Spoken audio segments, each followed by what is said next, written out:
zero immediate reaction. We're back-to-back days with it. We have another big show right now because the Guardians of the Galaxy Holiday Special trailer is officially here on BD. Everybody, let's go around top to bottom and introduce yourselves while I tell Twitter that we're live.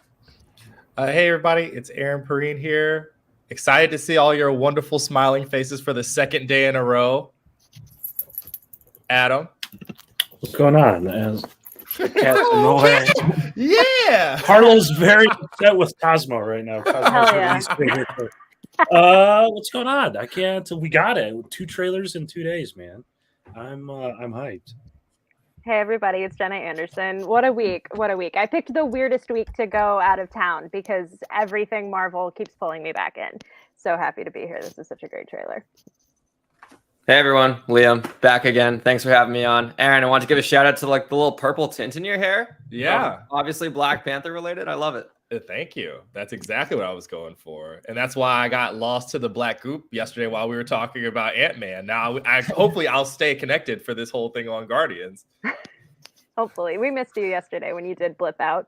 I sent Richard a thing for that same I will return graphic, but he didn't see it till afterwards. We're like, we'll get it next time. Just have it loaded up, ready to go. Right. All right, so the Guardians of the Galaxy Holiday Special trailer is here. We saw it. I mean, maybe we saw a couple forms of it today, but it is officially here. This looks super fun. Let's go around with everybody's reactions. I mean, top of my head, this just looks like, an absolute blast. I think that it's the one thing I'm not worried, curious about is how long is this going to be? Because I remember when this was described in the filming, it was like, yeah, we're just filming it during the Guardians of the Galaxy Volume 3 production. And filming Guardians of the Galaxy Cosmic Rewind footage for the Epcot ride at Disney World. So I was like, the holiday special is probably like this 25-minute, quick little thing. But then Werewolf by Night came along, and it was 52 minutes long with credits. So I'm like, is this almost going to be like Guardians of the Galaxy 2.5 full on, almost an hour? I hope so, because this teaser trailer is like the Guardians of the Galaxy advent calendar come to life, and I just want to see this Mantis and Drax adventure. Kevin Bacon's in the MCU. And Star-Lord, is he coming back to Earth? I don't know, but this just looks like a lot of fun. I'm curious if James Gunn's going to try to rip my heart out around the holidays, because that's what he seems to love to do. Super, super fun trailer. I'm here for it. Aaron, what'd you think? Really, really fun. It seems like the MCU has continued to do the impossible. I usually don't go up for holiday specials like this. And if this and Hawkeye both end up being amazing, I'll be like, man, I really have to do something will fill the Charlie Brown sized hole in my heart. So I'm excited to see Kevin Bacon run for his life. I feel like there might be another inclusion guest star that's not here that Kevin Bacon is supposed to be there to help throw us off the scent. So excited. Who you got? Who you put in the Vegas odds on? Man, if it's not Mark Hamill, stop playing with us on Twitter, old man. I love him, but he's sitting there joking around like, oh, this looks interesting. Wow. Liam, what'd you think of the trailer? Yeah, I really dug it. This honestly feels like one of the biggest things the Marvel Cinematic Universe has done on Disney Plus, strictly because it's an extension of all these theatrical heroes being brought to a streaming special. Like we've had our spinoffs with like Loki, Sam Wilson, Bucky Barnes, like all guys that have had prominent roles in the MCU so far. But the fact that this is looking like Guardians 2.5 is really, really fun. And I like how it seems like it's going to bridge the gap between Love and Thunder and Volume 3. And a lot of people have said, like, do we really need all these Disney Plus specials and shows to tie into the greater MCU? This seems like it's doing exactly what a special presentation is serving to do. Have a fun adventure while also including some really important content along the way. It's interesting you point out the fact that this feels like a real continuation of characters from movies from the Infinity Saga. This is actually the first Guardians of the Galaxy project, besides Thor, Love, and Thunder, but Guardians titled project that will not have Gamora in it, as far as we know. Maybe somehow there's a credits tag or something to show us, where we're going to find them in Volume 3. But let that sink in. R.I.P. Gone for the Soul Stone. Adam, what'd you think of the trailer? Between Werewolf by Night and this trailer, I'm 110% in on the special presentation. It's enough with the world-ending stuff, The character that they managed to put in the 48 minutes of Werewolf by Night And what they're going to do with this, is truly wonderful. To compare it to other shows, they did as much character development and character work in the one shot as some of these shows, which is absolutely insane. And they can afford to do that because the stories are super scaled down. Even looking at this is a Kevin Bacon heist movie, it would appear. And I'm sure we're going to get all sorts of sad people, especially Star-Lord.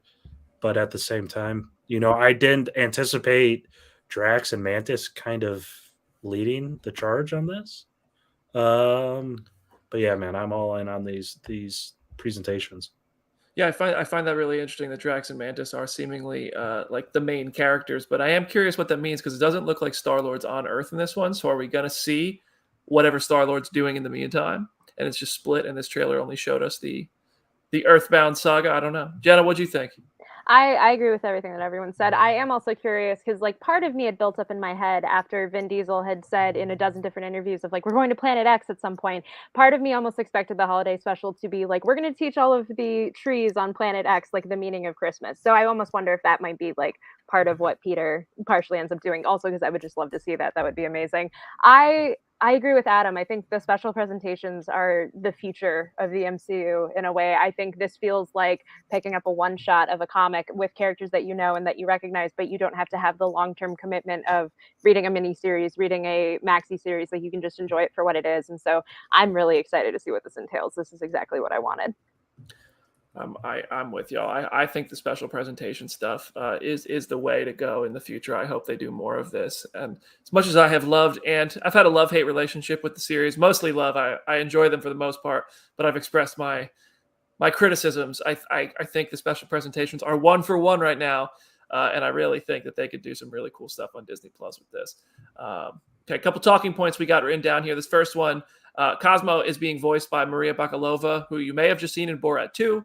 She's also in Bodies, Bodies, Bodies. I have not seen A24's Bodies, Bodies, Bodies. Has anybody seen that? Anybody here seen that? I have not, but I've heard it's very good. And she was so good in Borat too that like as soon as I knew she was involved in this, I was so excited. I can't wait to hear Cosmo's voice because it's something I feel like we've all heard, like imagined in our minds ever since he first showed up. So this is going to be cool. Yeah, Cosmo talking is going to be a trip. Cosmo talking is going to be an absolute trip. Kevin Bacon talking point here. Who put this one in the spreadsheet here? Go, Liam Crowley. Go. I feel like I owe everyone like a really deep cut breakdown after the response from yesterday's show. So the one I had for this holiday special, Kevin Bacon in his lawn has Chippendales inflatable ornaments. And while he's not involved in any Chippendales projects, the first credit on his filmography is National Lampoon's Animal House, where he plays a character named Chip Diller. So maybe it's a coincidence, but my brain thinks otherwise. Hold on, I'm sending a message to try to get a live guest on here. This is ridiculous. It's probably not going to happen, but stranger things have happened. It's Chip and Dale, isn't it? It is not Chip or Dale. It's Kevin Bacon himself. He's going to break in silence and being on the MCU. John Mulaney, what are you doing here? All right.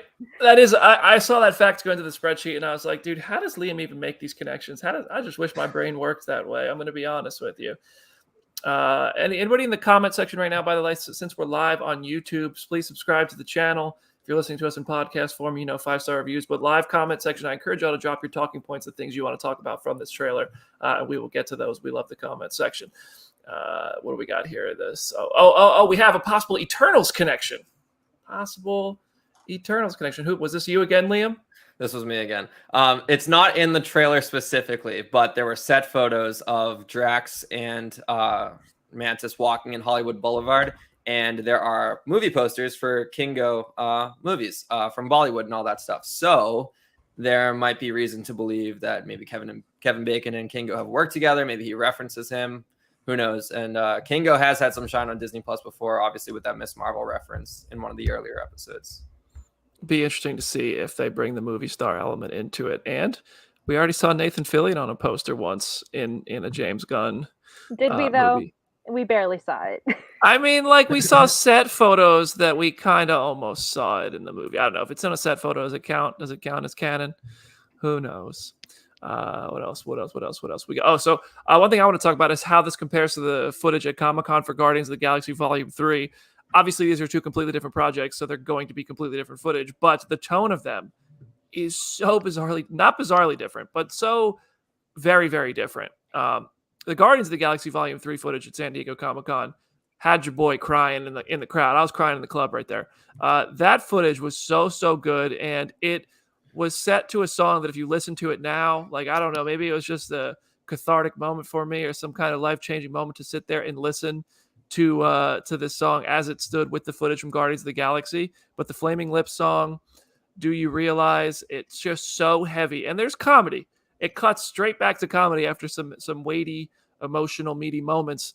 But this does not seem to be going for that same depth of emotion, even though this is just one trailer. So it very well might. But that footage at San Diego Comic-Con of Guardians Volume 3 was just so good, but also way heavier than this. As a Guardians fan, I'm real curious to see if they release the same trailer and you're not surrounded by 7,000 people who are the most hardcore Marvel fans who slept on the sidewalk all night to see it, if that energy will translate to everybody the same way it did in that room.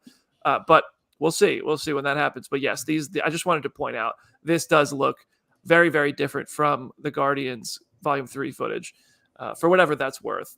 One thing I wanted to point out, the Iron Man fan in me had to bring him up. There is footage in this. We're going to Hollywood. Drax and Mantis are walking down Hollywood Boulevard. They're right there on the Walk of Fame. We have seen the Walk of Fame. We have seen Hollywood Boulevard in the Marvel Cinematic Universe before, in Iron Man 3. The Chinese theater got blown up by the Extremis experiment by a soldier who had the Extremis serum, I guess, for lack of a better word, infused into their body. I'm real curious if there's going to be like an Iron Man 3 nod, a memoriam to the people who died at the Chinese theater in the MCU. I don't know. That's kind of crazy because Aaron and I will be at the Chinese theater tomorrow night. So if you're there, say hi, but don't pull like an Iron Man 3 stunt because I'm looking for that. But I'm curious, that's the kind of thing that in the like phase 1 and phase 2, you'd really see those sort of little tiny nods saying, reminding you all the time these things are connected. I'd love to see it. You know what? Iron Man fan. Iron Man 3 is a good movie. Also a Christmas movie. So there's a way to tie together the first MCU Christmas project with the outright holiday special of it all. Just some thoughts. Jenna, you had a point, I think, on here. Yeah. So one of the biggest points of speculation I know in the lead up to this has been, are we going to get any new characters in this? I know Aaron kind of put his bets on Mark Hamill, particularly as Santa Claus. I will get into that first, but I know people have speculated, like, could we see Adam Warlock? Could we like lean into the kind of like Messiah-esque complex that he has by having him debut in a Christmas themed special? Could we get Silver Surfer in some capacity? Is Kevin Bacon the tease that James Gunn had when he talked about how the special is going to introduce like one of the greatest MCU characters of all time? Like, we'll have to wait and see. I did want to mention the Santa of it all, because it does feel like a thing of like, even if we don't get Mark Hamill as Santa, which at this point I'm really hopeful that we will in some capacity, the idea of Christmas in the MCU and of Christmas in the Marvel Universe is really weird, because Santa is canonically one of the biggest Omega level mutants that has ever existed. In the Marvel Holiday Special of 1991, the X-Men basically figured out through Cerebro that Santa has all of these mutant abilities that basically make him Santa. He can, live forever. He can manipulate gravity, which is how he can get up and down chimneys. He can teleport. He can manipulate the weather. He has all of these abilities that, like, when you classify them as a mutant, they make him unbelievably powerful, but he just happens to be Santa. So I would give anything to see them deal with that in some way, because just canonizing Santa, the Omega level mutant, would be so cool. Man, what a holiday season it is for Santa Claus too, by the way. Yeah. He's John Wicking it in Violent Night. Could be showing up in the holiday special. I would love to see. I know Adam has thoughts. I know Adam. I know there's some Silver Surfer talk. People. Oh man, please. I mean, why not? They're driving along. They just got done opening presents. They just got done, eating their Christmas ham or whatever they eat out of nowhere or contracts. And the surfboard comes crashing through their spaceship windshield.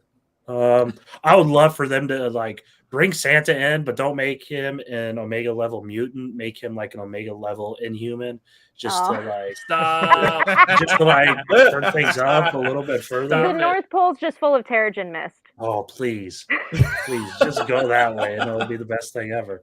And But this no, is I not think Santa's probably a really safe bet. I wouldn't. The thing is, I think Jenna mentions that James said something about this setting up Volume 3, or like the stories connecting somehow. So that leads me to believe. I mean, Adam Warlock might show up at the tail end of it, or something. I don't know. Silver Surfer would be awesome. I mean, Galactus, and then you could get the Fire Lord and Morg and Frankie Ray and Nova. We are ridiculous. Yo, And, listen, this is a holiday special. Oh, yeah. So what? You mean there can't be like 20 superheroes in Have this? you not seen the Star Wars holiday special where it's just cameos after cameos after cameos? Like that Boba that Fett would debuted in it. yeah, That's we true. have That's true. so many guest stars in that special. I would love if I love that we get Kevin Bacon, but if we had like even remotely that number, it would be so Richard Ryder. Yeah. See, exactly. Yeah. What are if Mark Hamill is Santa, they've got to reference the Star Wars special, right? Oh, without a doubt. That's Yeah, why it's yeah. like that. All of that clicked together so easily because it's like when the holiday special precedent was really set by Star Wars, I feel like you have to take that opportunity. And when Mark Hamill has not been in any of James Gunn's superhero stuff, this feels like the perfect way to bring him in. Like I will be shocked if that doesn't happen. You calling this stuff harebrained, but I'm with some of the people in the chat. The first thing I thought about since we're in Los Angeles is what if Wonder Man lives next to Kevin Bacon? Like, I was sad. Oh. I'm internet pilled that badly, but I'm like, oh, you have to have introduced him at some point. Like, why not? Just let James Gunn introduce everybody, you know? I feel like I'm just such a Guardians fan that like they're the characters that I'm so satisfied with them as an ensemble that it's the one project where I'm not like, give me more characters. But I you love also these get like a characters. 3-hour movie with them in like 6 months anyway. So you'll Listen, be yeah, satisfied. and you know what, Jenna, that seems to be the last time. Okay, and I'm not Fair ready. point. All right, Fair I point. need all my time with the Guardians. I love these characters. Go play the video game like a dozen times in the meantime. That's true. That's true. No, I really am so curious what the emotional journey of this one's going to be because I really don't feel like James Gunn's going to do something without, really packing an emotional punch. What is it going to mean to like Star-Lord to meet Kevin Bacon? Who's going to end up watching Footloose and having completely changed their lives like it happened to the rest of us, except Peter Parker. Okay. Let's keep going. I think one of the payoffs could be, maybe Star-Lord coming to Earth. Because if you think about it, he hasn't really spent time on Earth since his mother died, with the exception being stepping through a portal from Titan into the destroyed Avengers HQ, which really I don't think is going to drum up any emotional memories for him. That's definitely not Missouri. And then he went to New Asgard really briefly, it seemed. We don't really know exactly how long he was there, but then he left. He jetted out of there pretty much as fast as he could. So maybe coming back for the holidays could be the emotional payoff of this. I don't know. I feel like that's something you save for Guardians Volume 3, if anything. But I don't know. You guys think Peter's going to make his way to Earth at all? I feel like you save that for Volume 3. Like you said, like the emotion of it just feels so much stronger. And plus you get to play off the novelty of like bringing Kevin Bacon to wherever Peter is. Like I feel like that is so much funnier than bringing Peter to Earth and having this big cathartic Christmas moment. So, but I don't know. We'll see. I just want to point out something. For the first time ever since Spider-Man No Way Home, I actually named that kid. And the comment section said, Peter who? So the joke is not dead. Just yesterday we were saying the joke is dead and I won't let it die. The joke is not dead. It lives on. It lives on. What else we got? Liam had another interesting note here about the marketing windows for these holiday specials. Mm-hmm. Yeah, I get obsessed with marketing campaigns ever since Thor Love and Thunder waited like 2 months before it came out to drop the trailer. And the fact that this trailer came and the title card revealed the holiday specials coming on Black Friday, which is November 25th, the day after Thanksgiving, kind of sets this marketing window at 1 month, which was essentially with the same thing for Werewolf by Night, as that trailer dropped on September 10th and then premiered on October 7th. But the biggest difference is we've known about this holiday special since Disney Investor Day way back in December 2020. Marvel didn't acknowledge Werewolf by Night's existence until D23 in September. So I do wonder with special presentations in the future, if they're about characters we already know, are we going to get announcements and then trailers later on? Or are we is Guardians like a one-off where we announced it so long ago, but in the future, surprise, here's a trailer, special presentation coming in a month if you weren't following all the set photos beforehand? I did find it really interesting that Werewolf by Night was basically its existence was a secret until it was announced with a trailer, and this was the opposite, where it was announced a while ago. And then, but this was one of those Investor Day announcements, so I feel like they really wanted to show, like, hey, let's up that stock value because we have Guardians of the Galaxy coming to Disney Plus. Whereas Werewolf by Night, sorry, Adam, I don't know if at the time it would have had as big of a bump to them prices. Yeah, it had the biggest bump. What are you talking about? Go back and look at the chart. To All be my fair, investor friends said, Adam, I can't believe it. Man thing caused Disney stock to go through the roof. This is not investing advice. I don't want to get in trouble. But I will give you, though, Werewolf by Night's probably it's top 3, if not top 2, maybe top 1, depending who you are and if your name rhymes with Schmadam Schmarnhart. But Werewolf by Night is up there, man. That turned out to be one of the best things made to my hit Disney top Plus. 1 list. The you marketing go. windows for this is even with the special presentation and streaming stuff. I mean, look at Netflix. They release trailers the week of. Yeah. You know, and it's just like you don't need to buy your tickets and you don't need to say, okay, I'm going to go to the theater for this. You know, you go out to the living room and turn the TV on, or you watch on your phone or watch wherever on your VR headset if you must, you know. So I wonder if this, I know we only got the one for Werewolf by Night, but I do wonder if we'll get a little more for this. We still haven't gotten Werewolf by Night toys or anything, right? Mhm. But they did a Guardians Advent Lego calendar, and I'm assuming they'll probably do more stuff. They did do Funko Pops for this. Like they've already been out before we even had a release date for the special. So yeah. I do I'm think, buying like, the Advent calendar. nice. Hell yeah. I do think, to Adam's point about like marketing campaigns and stuff, it just seems like there's so much out there nowadays that like you need to just go fast. You need to get people's attention and then not tell them, hey, come back in 2 or 3 months and watch a thing. Like having it be, hey, come back in a month and watch a thing feels much easier in the landscape of things. So I think they're approaching this in a really smart way. Yeah. I feel like this one's going to have some strong MCU connections. Stronger than Werewolf by Night, obviously. And that was a completely standalone new character. I feel like it's inevitable that this one is going to propel us really into Volume 3. I think, Jenna, were you saying earlier that it feels like this is really going to bridge that gap between Volume 2 and Volume 3 nicely? I really feel like that's going to be true. It is, definitely. Like I think that just and even just getting to have that kind of storytelling, because it does feel like so many of the trilogies and onward in the MCU, it's just like the difference between the installments is so definite, and so getting this little interlude is definitely going to be good. One other thing I actually should have pointed out when comparing the Comic-Con footage with Volume 3, Groot starting to look like a linebacker here in this footage. I'm telling you right now, when you see Groot in the Volume 3 trailer, I thought he looked like a linebacker there. More now, I'll say defensive lineman.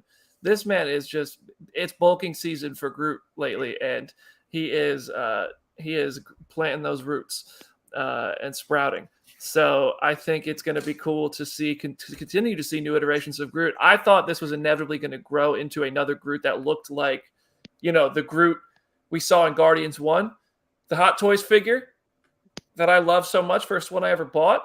But clearly, they're just trying to drain my wallet even further and give me new figures to buy. And we have multiple iterations of Groot, but he's been hitting the weights. Clearly, somebody's been watering that kid, and he's bulking up. I do want to also go. Go ahead. I was going to say the head to body ratio for Groot reminds me of like the Goombas from the Super Mario Brothers live action movie. Of just like very small head, very built body. So it's just delightful. I want to point out here this shot of the Hollywood sign. It looks like, now we've seen stuff like this before. I know we said this about Thor: Love and Thunder trailer and we were wrong, but it looks like something has been edited out. There is almost certainly a ship landing there, right? Yeah, I could see that. I mean, that's some smoke coming out from behind the sign. What? Elizabeth 26.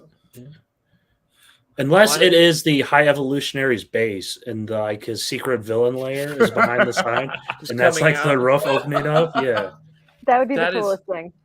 I mean, there is something either landing or coming out from under the ground behind the Hollywood sign, and there we are. Look, no Iron Man, no Iron Man 3 nod yet in this shot of Hollywood Boulevard.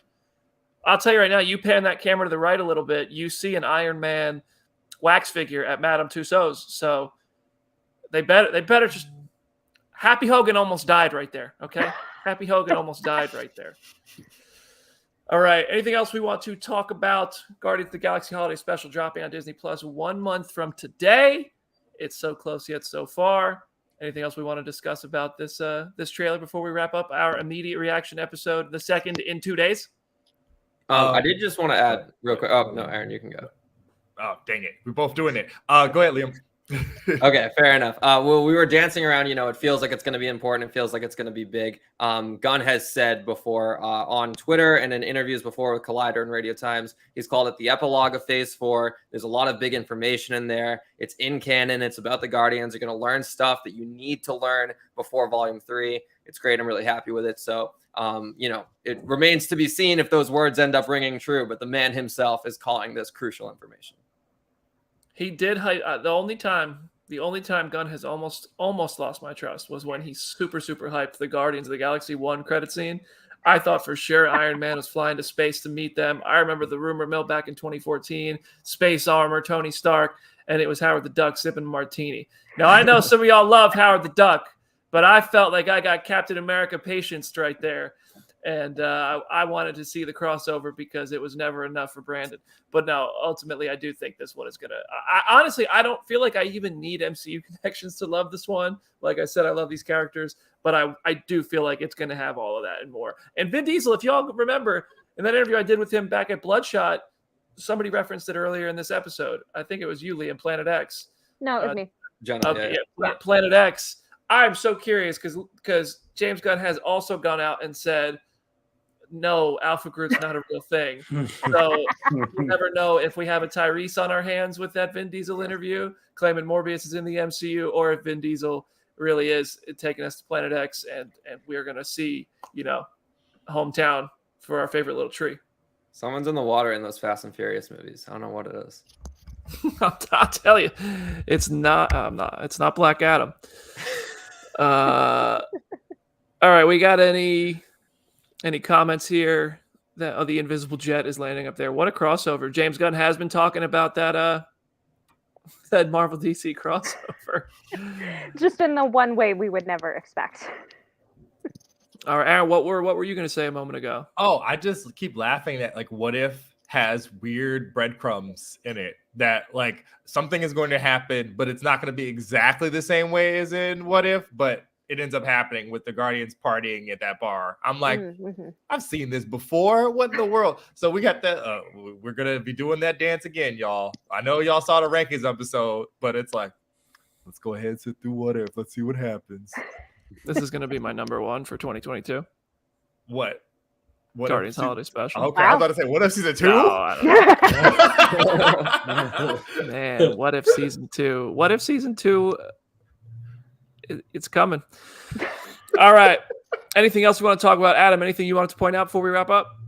Oh man, it looks great. It looks absolutely awesome. Everything Christmas is awesome. Holiday is awesome. I love the Christmas lights. I love all the stuff. I just can't wait to see Kang pop up and help them celebrate since it's so important.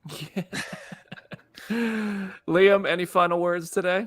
No, just thanks for having me on again. This was a lot of fun, and I'm stoked for more MCU Christmas content. Hawkeye was a blast last year. It looks like this is going to continue this tradition. Love it. Jenna?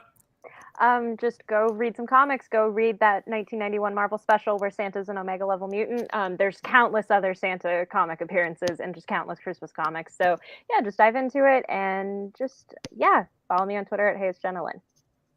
Love it. Aaron, I'll see you tomorrow night. What you got for us on the send-off? It's at Something Like Hornet, and I just appreciate the chat remembering the glory that was Lizard at 226. Thank you guys. That was funny. Lizard at 226. Lizard at 226 is hanging out with Lil Icky right now. If you know, you know. All right, y'all. Thank you so much for joining us for another immediate reaction episode of Phase Zero. If you're watching us on YouTube, subscribe to the channel because we will have interviews for Guardians of the Galaxy Holiday Special coming up here. We will have a video of Aaron and I going to the Black Panther Wakanda Forever premiere tomorrow night, and we will have our initial reactions. We will have a live show on Thursday, 12 p.m. Eastern Time, 9 a.m. Pacific on youtube.com/c/Phase Zero. If you're listening to us in podcast form, just throw us a subscribe. Look at our beautiful faces every once in a while and continue listening to our beautiful voices wherever you listen to your podcasts. Aaron, Adam, Jenna, Liam, thank you so much for joining on BD. We will see you on the channel whenever you want and for another live show on Thursday. See you there.